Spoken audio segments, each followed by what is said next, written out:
This week on Silver Screen, we take a look at new technology, new teachers, and new initiatives. Good afternoon, Dutch Fork. Today is Friday, August 26th, and your Silver Screen Report starts now.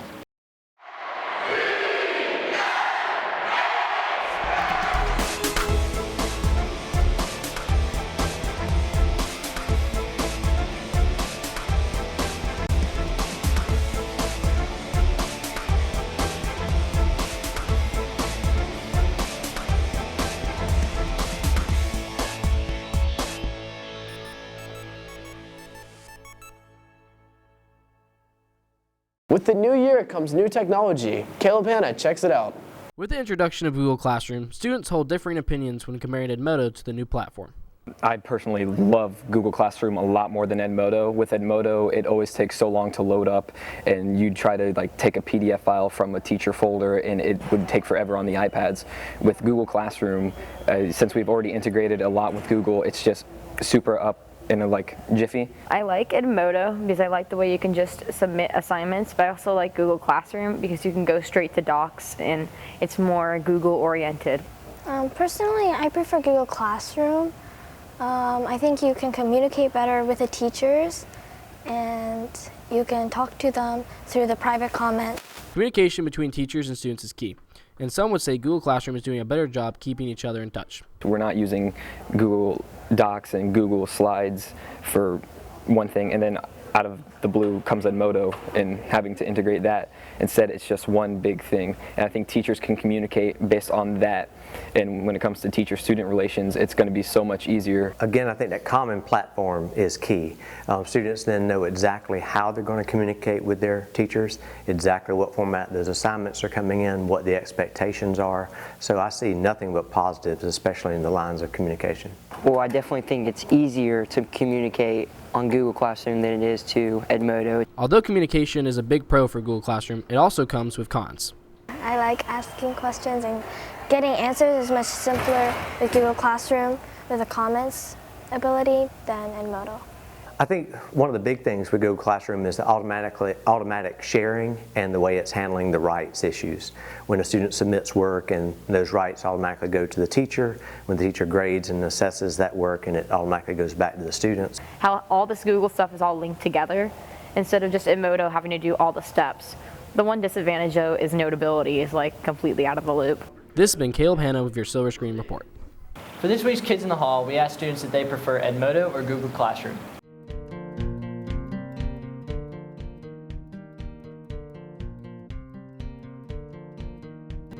I prefer Google Classroom because it, you can access all of your papers more easily than Edmodo. I prefer Google Classroom because it connects all the Google Drive and all the Google stuff easier than Edmodo did. I prefer Edmodo because that's what I'm used to since that's what I've used throughout high school so far. So Google Classroom is just getting some get used to. I would prefer Edmodo because it's what I've used the last 3 years and I'm just used to it. English teacher Sarah Janes used to walk these very halls as a student, but that experience has inspired her to come back and teach students of her own. Here's Adam Amick with a profile. English teacher Sarah Janes has spent many years in a desk at Dutch Fork, but this is her first year behind a teacher's desk. Just being a teacher that students feel comfortable coming to, and when they walk in my classroom that they enjoy being here because that's what I had when I was at school, so I just hope to be that. We feel good because I feel like she'll know how it feels to be in some situations that we've been in. She just knows, more people here, and it's better for her to, help us through and stuff. Being a student only a few years ago, Janes is very understanding of her students and knows how they like to be taught and treated. I think she's really nice and she's helpful. It's nice. I feel like she's going to be a good teacher.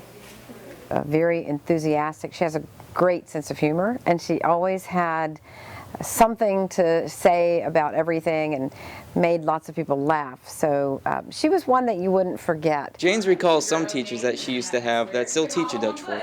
One in particular made a special impact on her life. A lot of my former teachers are still at Dutch Fork, so they're all very excited that I'm back, and it's cool being able to work alongside of them now because some of those teachers are the ones that inspired me to do what I'm doing now. Miss Jackson was a big influence and inspiration to me to become a teacher. So it's really cool transitioning from me being their student to now me being their colleague. I'm still able to learn from them, but it's a kind of different role now. So I think that's the coolest thing about doing what I'm doing now. Oh, Miss Janes has such a heart for teaching and learning, but more than that, she has a heart for kids. And so I think one of the things that the students will notice right off the bat is that she will listen. She hears them. She knows what it is like to be a student. She's young, even though she's been teaching for a few years. This has been Adam Amick with your Silver Screen Report. For the past few years, students have had 26 minutes of academic enrichment time during 3A and 7B. But South Carolina's new Read to Succeed initiative has changed that time to Fox Focus. China Wallace has the scoop. Students might have noticed a change to their third block classes this school year.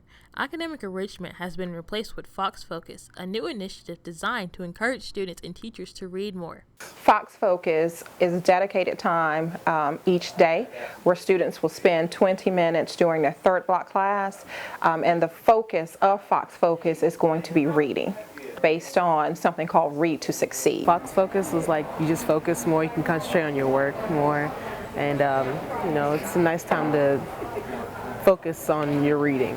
I think it's basically where people just sit down and they just read for about 20-30 minutes or so. There have been mixed reactions to this new change. Hopefully students will enjoy it. I think the key is for students to find literature or things that they enjoy reading.